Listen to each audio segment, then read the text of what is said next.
Nairobi. Erokamano Nyakrisa Wino kuom lipota machalo kod mano. Kodhi nyime eni jopuonj mapacho ka okwamondo odonje chenro mag lony manyasani e chwalo tijegi kokalo riwruok mar jopuonj mamine mano Kewota.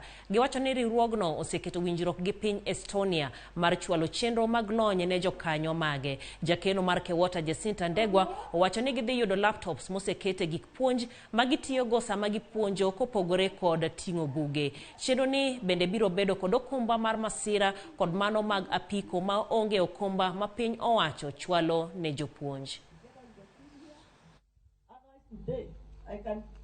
We are going on sensitizing our teachers to know more about Kewota, to know about the products that we have gotten for them.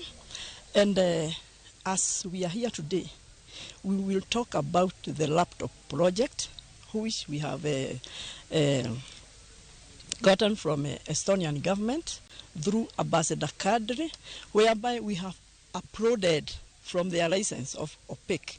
We have uploaded all the textbooks from grade 1 up to form 4 that have been approved by the KICD.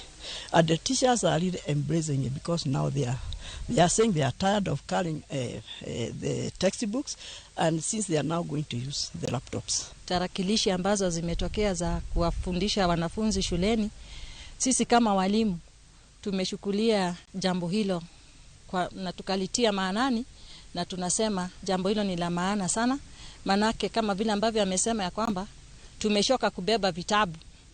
Tungempongeza sana na tupongeze shirika hili kwa sababu ya kutufikiria kwa umbali. We have clearly appreciated the Kewota welfare for the way they have thought about us on the laptop.